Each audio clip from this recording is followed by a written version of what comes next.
Assalamualaikum warahmatullahi wabarakatuh. A'udzu billahi minasyaitonir rajim. Bismillahirrahmanirrahim. Alhamdulillahi rabbil alamin wa bihi nasta'inu ala umuri dunya waddin wa ala alihi wa sahbihi ajma'in. Asyhadu an la ilaha illallah wahdahu la syarika lah wa asyhadu anna Muhammadan 'abduhu wa rasuluh. Subhanaka la ilma lana illa ma 'allamtana innaka antal 'alimul hakim. Qala rabbi shrah li sadri wa yassir li amri wahlul 'uqdatam min lisani yafqahu qawli. Allahumma arzuqna fahman nabiyyin wa hifdzal mursalin wa ilhamal malaikatil muqarrabin bi rahmatika ya arhamar rahimin wa la hawla wa la quwwata illa billahil 'aliyyil 'azim. Allahumma salli ala sayyidina Muhammad wa ala ali sayyidina Muhammad amma ba'd. Yang dirahmati pengurusi surau menjaga kuasa surau, yang dirahmati saudara fadilah Tuan Imam khususnya Tuan Bilal, Tuan Guru, para alim ulama, para asatizah, seterusnya muslimin dan muslimat, hadirin dan hadirat yang dirahmati Allah sekalian. Alhamdulillah, temunya dan selamanya marilah sama-sama kita merafakkan syukuran yang tidak terhingga kepada Allah Subhanahu wa taala. Temunya kerana izin dan hidayah daripada Allah Subhanahu wa taala, maka pada malam ini kita dapat bersama-sama berada dalam rumah Allah dan sama-sama kita berada di dalam majlis ilmu pada malam ini merupakan satu anugerah yang tidak terhingga terhadap kita, kerana Allah Subhanahu wa taala memilih kita di atas nikmat iman dan Islam, atas nikmat kesihatan dan kelapangan Allah taala kurniakan kepada kita pada malam ini. Mudah-mudahan Allah Subhanahu wa taala mengurniakan kita ilmu yang bermanfaat, menjadikan kita daripada hamba-hamba yang saleh, hamba-hamba yang sentiasa melakukan amal saleh, dan mudah-mudahan kita dipilih oleh Allah Subhanahu wa taala dengan rahmat dan kasih sayangnya menjadi penghuni di dalam syurga yang pada hari akhirat nanti insya-Allah. Muslimin dan muslimat yang dirahmati Allah sekalian, insya-Allah pada malam ini kita sambung pengajian kita. Kita masih lagi berbicara tentang tokoh penting dalam ilmu usuluddin atau dalam ilmu tauhid ini, dan kita sambung kisah seorang imam agung, yaitu Imam Abu Hasan Asy'ari. Dan pertemuan kita yang sudah kita telah pun melihat sedikit latar belakang Imam Abu Hasan Ali Asy'ari ini, dan kita melihat juga pada pertemuan yang sudah berkaitan dengan perdebatan beliau dengan gurunya yaitu Abu Ali Al-Jubai. Dan pada malam ini kita nak lihat kepada budi bahasa dan ketakwaan Imam Abu Hasan Asy'ari. Muslimin dan muslimat yang dirahmati Allah sekalian, Imam Abu Hasan Asy'ari sikapnya suka bergurau senda dan mengambil berat tentang pergaulan dan menolak segala kepalsuan. Seorang sahabatnya pernah berkata, pada suatu ketika saya dan Imam Abu Hasan Asy'ari telah menghadiri suatu majlis perdebatan dengan kaum Mu'tazilah. Di situ Imam Abu Hasan Asy'ari telah memperlihatkan kehalusan tertib berlawan dengan mereka, memecahkan segala hujah-hujah lawan. Setelah keluar daripada majlis itu, beliau berkata, "Wahai saudaraku, kita telah dibala dengan beberapa raja yang jahat yang telah menzahirkan bid'ah yang menyalahi agama. Sebab itulah kita berkewajipan mempertahankan agama kerana Allah Ta'ala dan menjauhkan bid'ah daripada agama sekadar kuasa kita. Tuan-tuan yang dirahmati Allah sekalian, kita lihat kepada sifat pribadi, akhlak, perilaku Imam Abu Hasan Asy'ari, di mana dikhabarkan melalui sahabatnya, di mana di dalam satu majlis yang dihadiri bersama dengan Imam Abu Hasan Asy'ari, di mana pada zaman Imam Abu Hasan Asy'ari, beliau banyak berdebat dengan kaum Mu'tazilah yang merupakan pegangan gurunya iaitu Abu Ali Al-Jubai dan pegangan Abu Hasan Asy'ari sebelum dia mendapat hidayah dan sebelum dia masuk ke dalam dan berpegang dengan pegangan akidah Ahlussunnah wal Jamaah. Di mana sifatnya tuan-tuan yang pertamanya iaitu sikap mengambil berat tentang pergaulan hubungan sesama manusia selain daripada hubungan dengan Allah Subhanahu wa Ta'ala. Dan beliau cukup tegas dalam menolak segala kepalsuan, terutamanya yang melibatkan perkara berkaitan dengan akidah dan pegangan. Oleh kerana itu, di antara apa yang diucapkan oleh Imam Abu Hasan Asy'ari ketika mana beliau telah selesai dalam majlis perdebatan itu dan dia berkata kepada kawannya, "Wahai saudaraku, kita telah dibalakan dengan beberapa raja yang jahat yang menzahirkan bid'ah yang menyalahi agama. Sebab itulah kita berkewajipan mempertahankan agama kerana Allah Subhanahu wa Ta'ala dan menjauhkan bid'ah daripada agama sekadar kuasa kita." Di sini dapatlah kita membuat kesimpulan bagaimana Imam Abu Hasan Asy'ari lebih mengutamakan kebenaran daripada menjaga hati raja-raja dan pembesar ketika itu.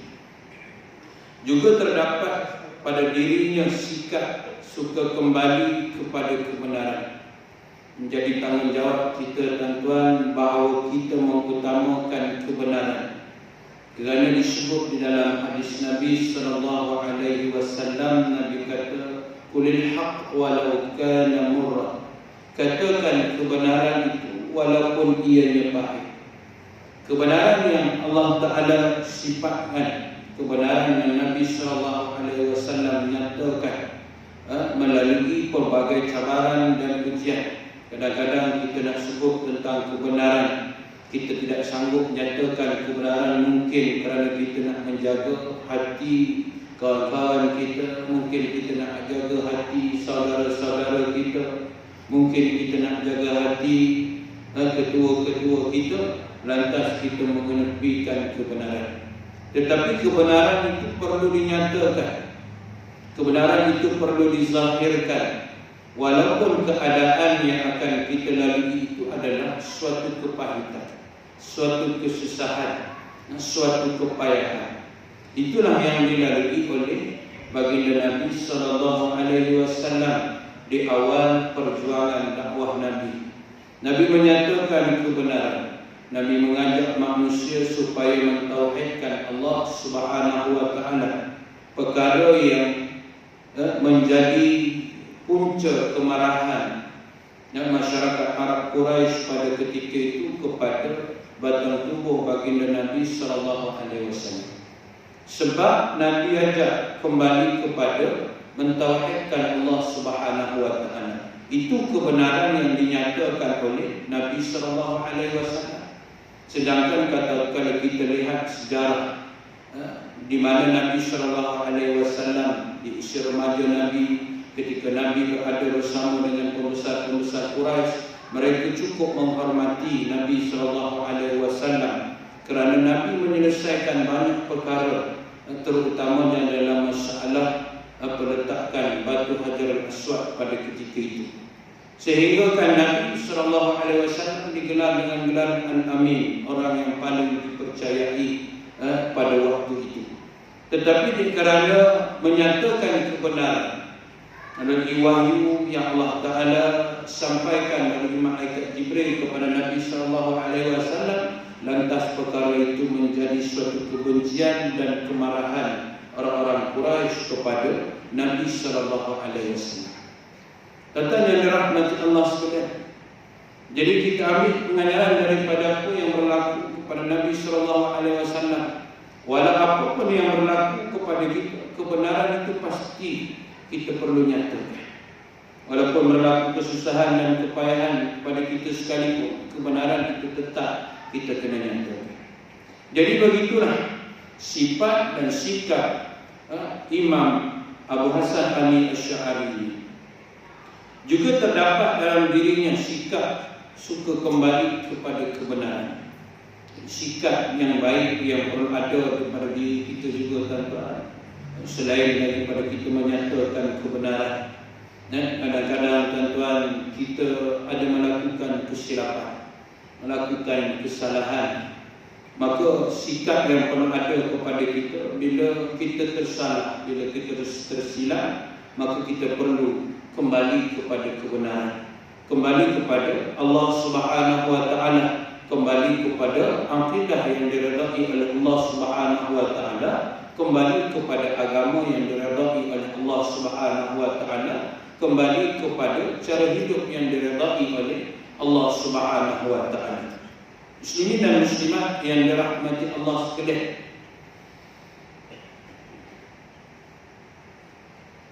lantas perkara tersebut yang sifat itu satu sifat yang sangat payah didapati oleh orang-orang yang berilmu ketika pada zaman kita hari ini.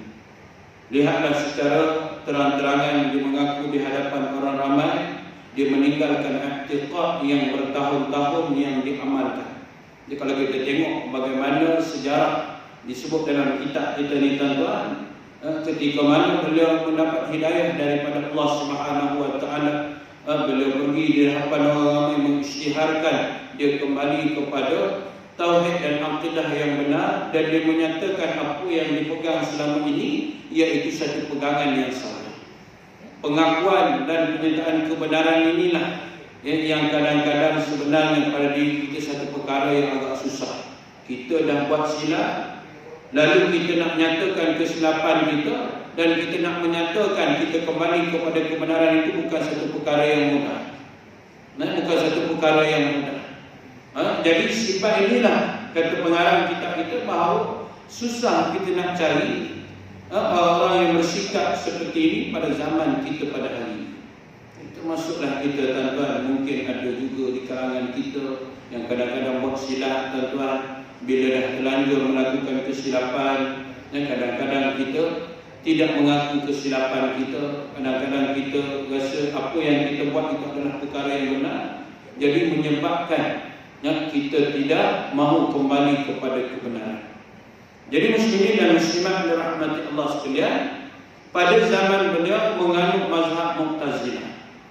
Jadi tuan-tuan dirahmati Allah sekalian, kita pun sedia maklum bahawa mazhab ataupun pegangan akidah dan i'tiqad Mu'tazilah ini adalah satu pegangan yang lari daripada akidah yang benar, kerana ada beberapa perkara yang disebut di dalam kitab berkaitan dengan i'tiqad aliran Mu'tazilah ini. Jadi kita nak sebut secara ringkas, tuan-tuan, supaya kita ada sedikit ilmu dan input apa yang dikatakan dengan Mu'tazilah itu. Apakah pegangan dan i'tiqad mereka? Yang pertamanya kita sebut dari sudut keadilan. Dari sudut keadilan, Mu'tazilah ini kerana mereka lah golongan yang mensucikan Allah Ta'ala daripada pendapat lawannya yang mengatakan bahawa Allah Ta'ala telah mentakdirkan seseorang itu berbuat maksiat, lalu mereka diazab Allah Ta'ala.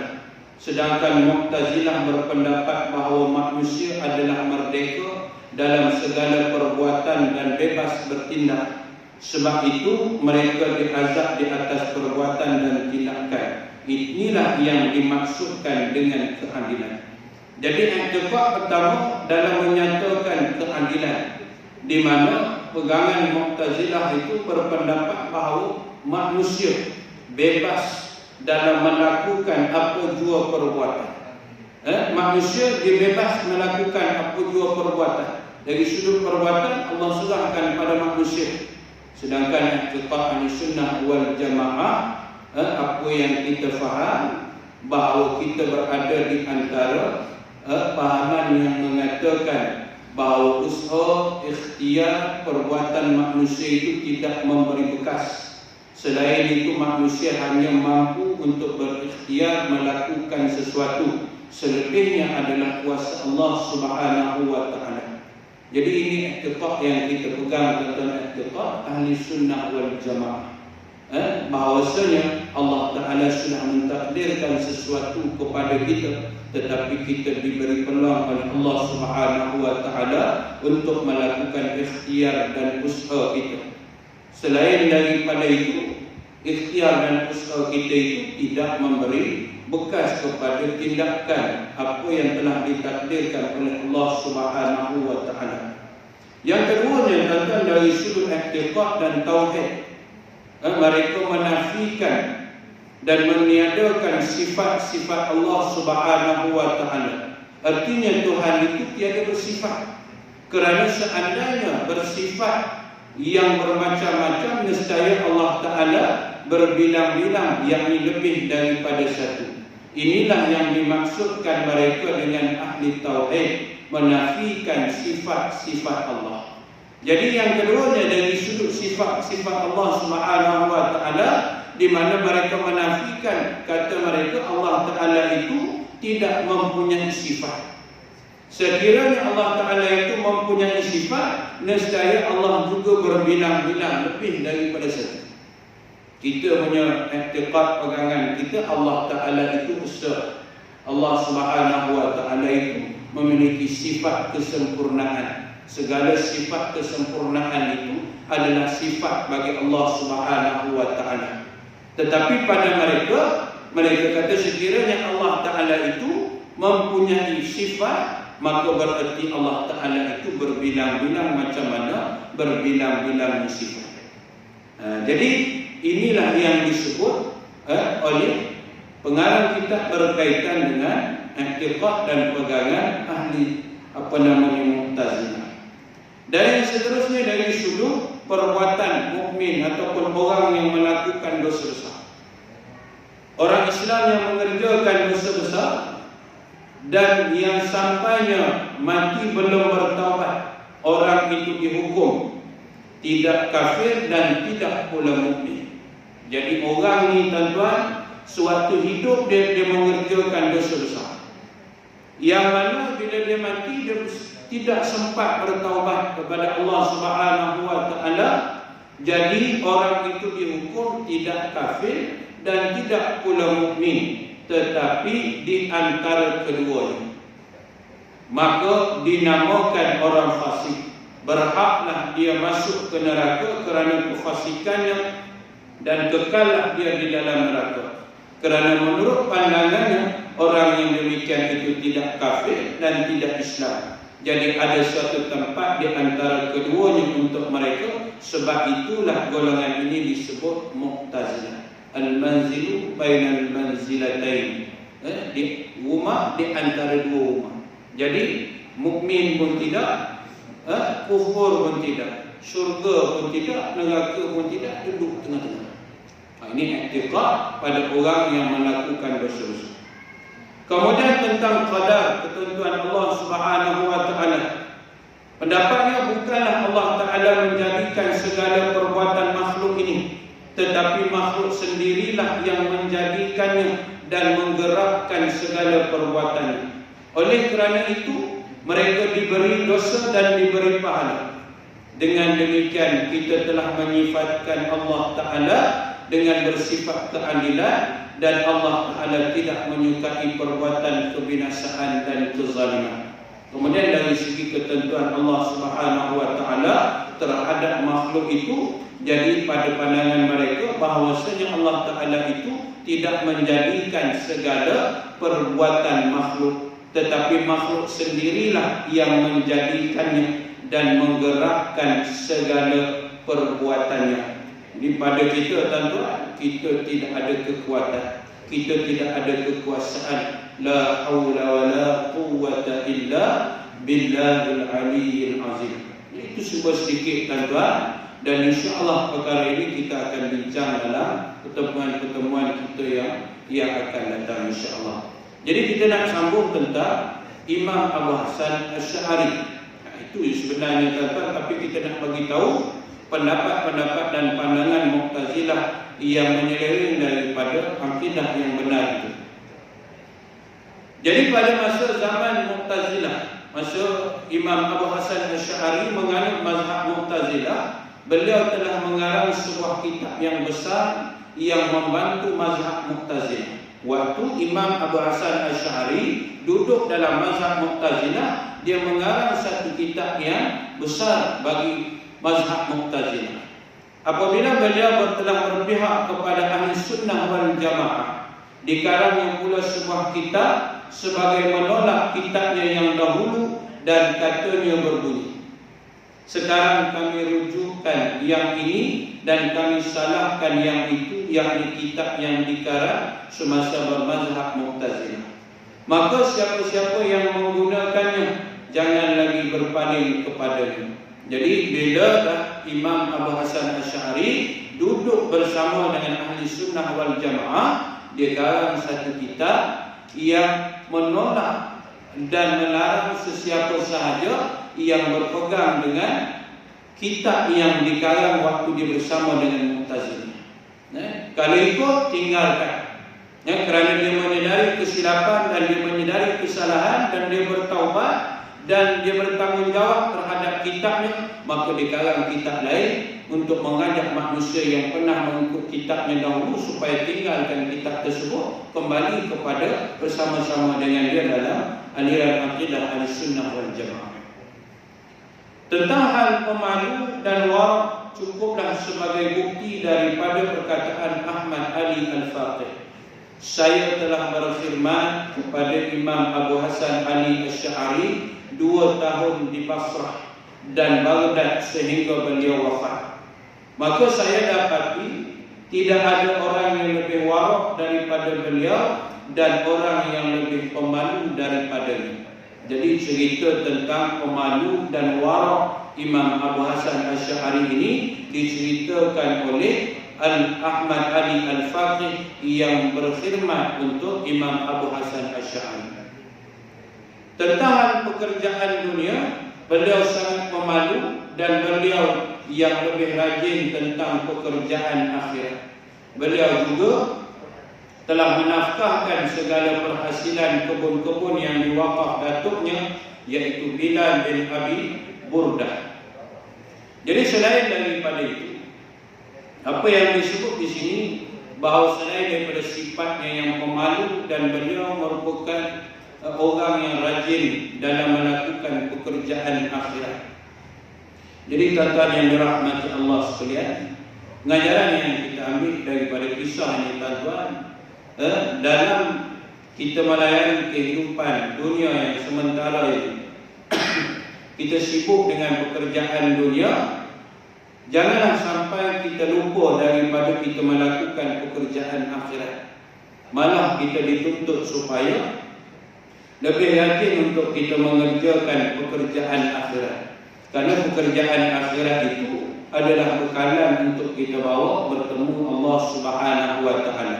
Maka kita sepatutnya menjadikan pekerjaan-pekerjaan dunia itu menjadi saham untuk kita jadikan sebagai pekerjaan dan saham akhirat kita.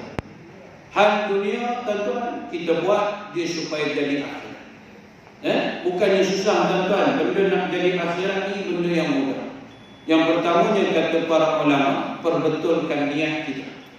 Kita bekerja tuan-tuan, kita betulkan niat kita. Kita buat kerana Allah Subhanahu wa taala. Kita jangan tinggalkan syariat, kita patuh kepada arahan Allah. Maka pekerjaan dunia yang kita kata dunia tadi sebenarnya dia adalah pekerjaan akhirat yang mendatangkan pahala kepada kita. Jadi tak salah tuan-tuan kita bekerja Dan tidak ruginya kalau kita bekerja sekiranya niat dan matlamat kita kerana Allah Subhanahu wa taala, maka setiap apa yang kita buat itu adalah pahala di sisi Allah Subhanahu wa taala. Insyaallah kita beri laluan pada azan.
Muslimin dan muslimat dirahmati Allah sekalian. Jadi kita sebut tentang sifat yang boleh kita ambil dan contohi daripada Imam Abu Hasan Asy'ari. Selain beliau yang rajin dan dalam melakukan pekerjaan duniawi, beliau juga adalah orang yang lebih rajin tentang pekerjaan akhirat. Dunia buat tuan-tuan, akhirat itu lebih rajin. Dan beliau telah menafkahkan segala hasil kebun-kebun yang diwakafkan oleh datuknya.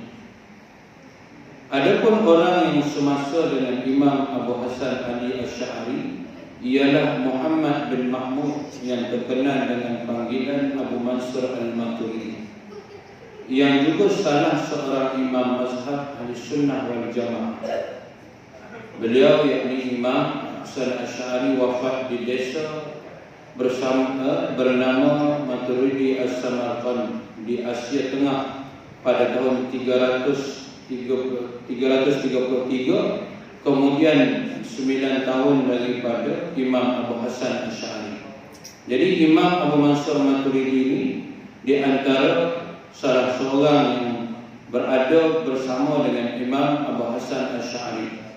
Tetapi beliau yakni Abu Mansur al-Maturidi wafat berada di suatu tempat yang bernama Maturidi di Asia Tengah pada 333 Hijrah, terkemudian 9 tahun daripada Imam Abu Hasan Ali Asy'ari.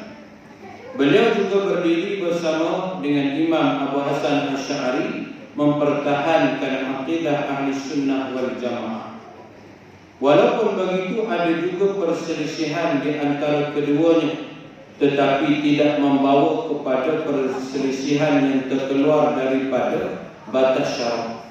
Jadi kita pun sudah maklum bahawa di dalam aliran Ahlussunnah wal Jamaah itu, khususnya dalam ilmu tauhid ini, ada dua imam yang muktabar, yakni Abu Hasan Asy'ari dan Abu Mansur al-Maturidi. Ada pandangan yang berbeza di antara keduanya dalam kitab yang lain. Disebut apa perbezaan keduanya? Di mana kalau kita lihat kepada pandangan di antara keduanya berkaitan dengan 20 sifat. Dua-dua pandangan mengatakan 20 sifat yang wajib setiap orang mukmin itu pelajari dan mengetahui tentang sifat wajib bagi Allah Subhanahu wa taala. Ada 20 sifat. Tapi di sana ada sedikit perbezaan, di mana kalau kita lihat Abu Hasan Asy'ari menyatakan 13 perkara atau 13 sifat yang wajib dipelajari itu, dan 7-nya itu adalah dipelajari secara ijmal, bukan secara tafsir. 13 wajib dipelajari secara tafsir, bahagian 7 itu dipelajari secara ijmal. Dan pandangan Abu Mansur al-Maturidi, 20 sifat itu wajib dipelajari kesemuanya secara tafsir, yakni satu persatu. Jadi 13 itu tuan-tuan bukan 13 sifat saja, dia ada 20. Tetapi 7-nya itu dipelajari secara ijma'. Dipelajari secara ijma'. Jadi itu di antara perbezaan pandangan, tidaklah ketara sehingga terkeluar daripada batas syarak. Semua kedua-dua imam ini mengatakan semua segala sifat kesempurnaan itu adalah milik Allah Subhanahu wa taala, dan sifat kekurangan itu adalah sifat yang tidak layak bagi Allah Subhanahu wa taala. Itulah i'tiqad dan pegangan yang kita pegang sampai hari ini.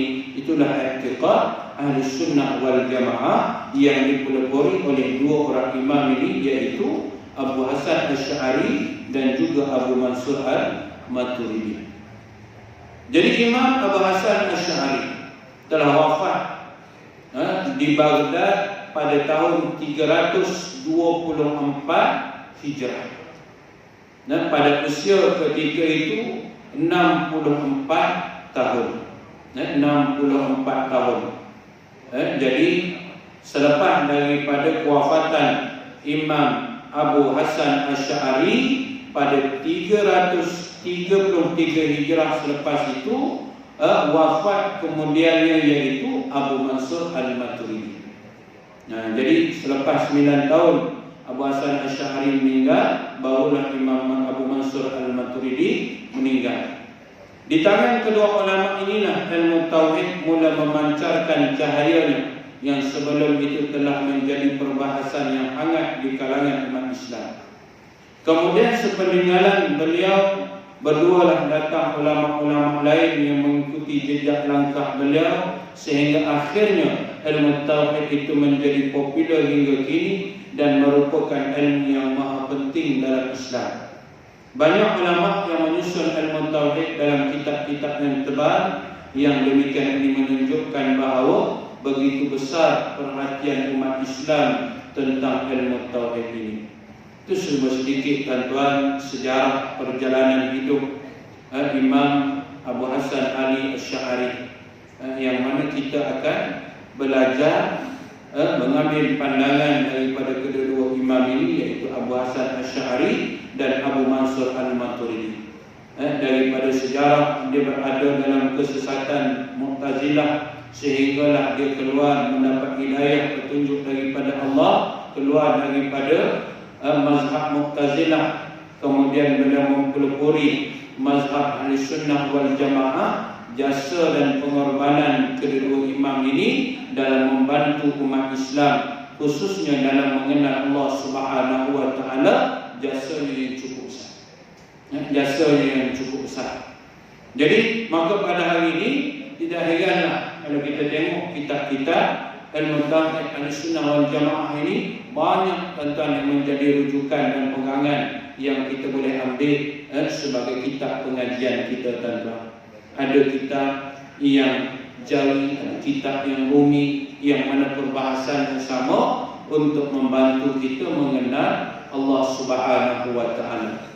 Jadi tuan-tuan yang dirahmati Allah sekalian, sedikit rasa terkilan dan duka citanya bahawa pencetak kitab ini telah pun saya telah pun menghubungi dan saya telah pun berjumpa, memang kitab ini tidak dicetak lagi. Kitab ini dah tak dijual, tuan-tuan. Jadi kalau tuan-tuan nak juga, mungkin sebelum dapatkan kebenaran daripada pencetak ini untuk kita protestik. Saya memang berhajat nak beli supaya tuan-tuan boleh memiliki kitab ini dan sama-sama kita pakat-pakat baca, sama-sama kita pakat-pakat faham. Tapi malangnya kitab dah tak ada, tuan-tuan. Pengeluar pustaka ilmu ini tak jauh daripada rumah saya, tuan-tuan. Jadi saya dah jumpa, dia kata memang dah kita dah tak keluar dari kitab ini. Saya cari di tempat lain pun tak ada, tuan-tuan. Jadi kalau nak jumpa, kena protestik. Kena protestik. Kalau tidak, tuan-tuan, dengar saja. Dengar, mudah-mudahan faham. Tapi kalau ada kitab ni lagi baguslah. Sebenarnya kita belum pun masuk dalam perbicaraan khusus berkaitan dengan ilmu tauhid. InsyaAllah tuan-tuan, pertemuan kita yang akan datang, kalau diizinkan oleh Allah Subhanahu wa taala, baru kita masuk tentang pengenalan ilmu tauhid. Pengenalan ilmu tauhid ni, tuan-tuan, di antara perkara yang penting. Kenapa nak belajar tauhid? Apa itu ilmu tauhid? Kenapa namanya tauhid? Itu tuan-tuan, insya-Allah kita akan bincang pada pertemuan kita yang akan datang. Kalau sempat, tapi rasanya tak sempat sebab kita nak hadapi Ramadan. Dan kalau tidak sempat, tuan-tuan, insya-Allah selepas daripada Idul Fitri kita akan sambung pengajian kita, insya-Allah. Jadi muslimin dan muslimat dirahmati Allah sekalian, jadi itu cuba sedikit tentang perkongsian berkaitan dengan kedua-dua imam yang merupakan pelopor kepada mazhab ilmu tauhid dalam akidah Ahlussunnah wal Jamaah ini. Jadi mudah-mudahan tuan-tuan kita kenal siapa yang membantu kita untuk kita kenal Allah Subhanahu wa taala. Mudah-mudahan sedikit kita mendapat keberkatan daripada ilmu yang dikongsikan oleh kedua ulama ini, dan mudah-mudahan kita bersama-sama dengan mereka dan bersama dengan para sahabat, para ahli keluarga Nabi, dan bersama dengan Nabi di akhirat kelak. Kerana kita di antara mereka yang berpegang dengan akidah yang dibawa oleh Nabi sallallahu alaihi wasallam, insya-Allah. Jadi muslimin dan muslimat dirahmati Allah sekalian, sekadar itu sahaja dulu perkongsian kita pada malam ini. InsyaAllah mudah-mudahan Allah Ta'ala kurniakan kita kefahaman, Allah bagi buka pintu hati kita, dan Allah Ta'ala luaskan kefahaman, dan seterusnya Allah Ta'ala mantapkan keyakinan dan akidah kita dalam berdepan dengan cabaran yang mana di akhir-akhir zaman ini tuan-tuan, cabaran-cabaran yang cukup besar, terutamanya melibatkan akidah dan pegangan kita, kepercayaan kita kepada Allah Subhanahu wa taala. Mudah-mudahan semakin kita berada, semakin kuat pegangan kita kepada Allah Subhanahu wa taala insya-Allah. Jadi tuan-tuan dan dirahmati Allah sekalian, sebelum mengakhiri kuliah ataupun tazkirah pada malam ini tuan-tuan, terlebih dahulu saya mohon maaf di atas kelewatan hadir pada malam ini kerana ada sedikit masalah.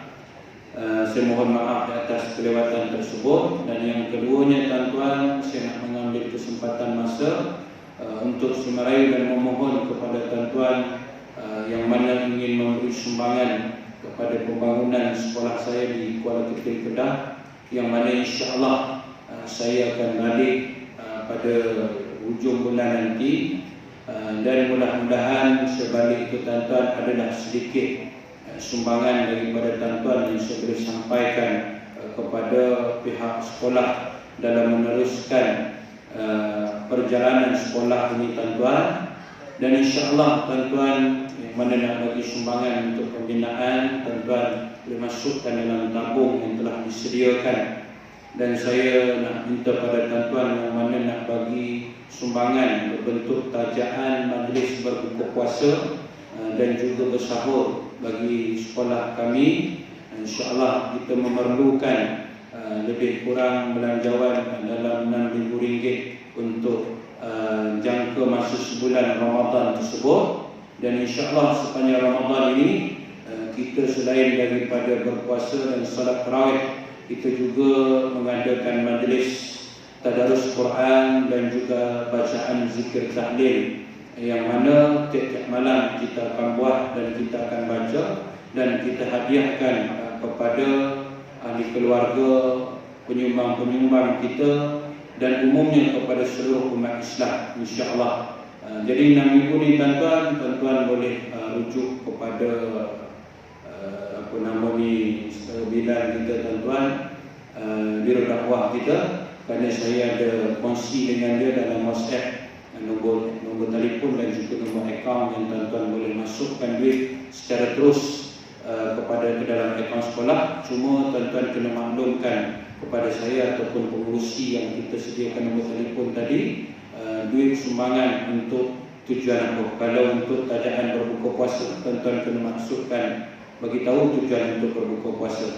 Jadi insya-Allah tuan-tuan, sekadar itu sahaja perkongsian. Mudah-mudahan dengan sumbangan sedekah daripada tuan-tuan, infak daripada tuan-tuan, Allah Subhanahu wa taala mengampuni segala dosa silap kita tuan-tuan. Allah Taala jauhkan kita daripada bala dan Allah Taala murahkan rezeki dan berkati kehidupan kita di dunia dan juga di akhirat insya-Allah.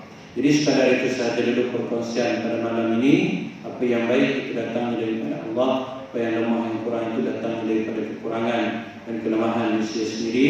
Semua maaf atas kekurangan tersebut. Sesudahnya dengan wabillahi taufiq wal hidayah. Assalamualaikum warahmatullahi wabarakatuh. Bismillahirrahmanirrahim. Rabbana zalamna anfusana wa lam taghfir lana wa tarhamna lanakunanna minal khasirin. Rabbana atina fid dunya hasanah wa fil akhirati hasanah wa qina adzabannar. Sallallahu alaihi wa sallam Muhammadin